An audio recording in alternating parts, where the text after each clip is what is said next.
It's sign-up season for the Affordable Care Act, but the Trump administration isn't making it easy, cutting the enrollment period in half, slashing advertising and dialing back on counselors who help consumers get through the process.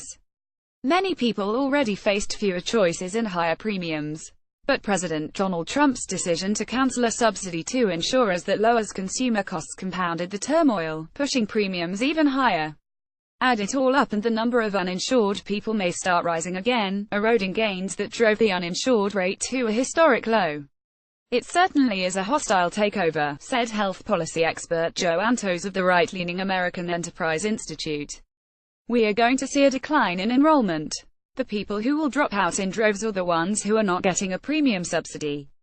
Open enrollment starts Wednesday and ends December 15 in most states, a sign-up period 6 weeks shorter than last year's.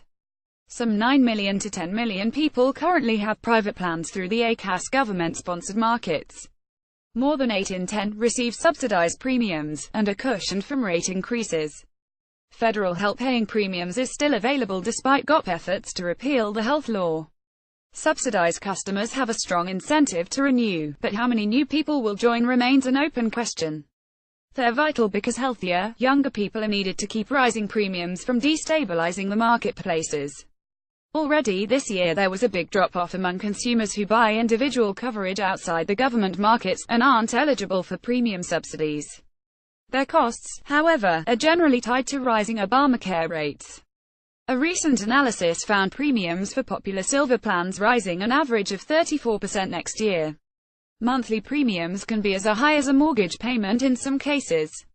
Polls show widespread consumer confusion. Some are unsure if the health law has been repealed. Trump administration officials say they're aiming for smooth and efficient sign-ups. Healthcare.gov has new features intended to make it more user-friendly and the call center is fully staffed. Officials say they cut ads because spending so much money wasn't warranted, and the scaled-back counseling programs weren't enrolling many consumers. The programs take issue with that. Consumers who already have Obamacare are worried. It's gone beyond what I would have called the politics of the normal, said Elizabeth Stone, a real estate agent in the Washington, D.C. suburbs. She was diagnosed with lymphoma in her mid-20s, and with treatment has kept the cancer in check for 5 years. She doesn't qualify for subsidized premiums, but without the ACA she questions if any insurer would have covered her. People have forgotten that everyone can get sick, said Stone. This battle has become so politicized that they're not thinking of the consequences for themselves, for their friends and their families. Karen Vide coaches people in treatment for substance abuse. She and her husband David in Millsboro, Delaware, a short drive from the shore. Vide said she voted for Trump because she believed he would deal with the opioid epidemic. Now she's scared, she says, because she and her husband rely on their subsidized ACA coverage for treatment of her rheumatoid arthritis and his heart problems. David, a marine technician, has not been physically able to work as much lately. I literally wonder from day to day, am I going to have insurance next month, said Karen, who's not yet 60. I can't turn around and go from paying $450 a month for premiums to $2,000. That's just not going to happen. Her husband said without insurance one hospitalization could wipe out their home equity. I'm not asking the government to give me insurance, but I am asking them to do what they need to make it affordable, said David Vide. He voted for Hillary Clinton. Trump's own words leave little doubt where his administration stands. Obamacare is a broken mess, the president tweeted recently. And on Sunday, he said as usual, the Obamacare premiums will be up, the Dems own it, but we will repeal, replace and have great healthcare soon after tax cuts. While repeal remains Trump's goal, he also abruptly stopped paying a cost-sharing subsidy to insurers.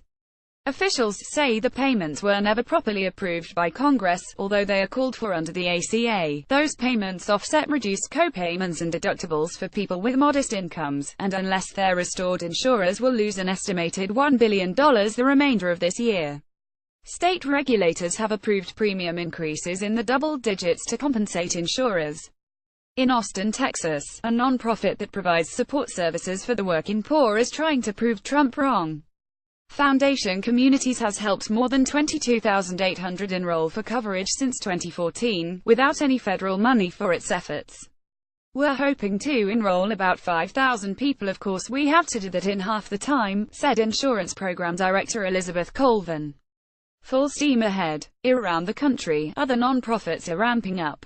Some insurers plan on advertising. States running their own insurance markets remain focused on growing enrollment. In Las Vegas, lawyer Kane Messer says he and his wife decided to renew their unsubsidized plan, partly as a way of standing with their community, Vegas strong. Pondering the mass shooting that traumatized the city, Messer said it dawned on him that the hundreds injured would need health insurance to recover. Before the ACA, their wounds might have been deemed a pre-existing condition and a barrier to coverage.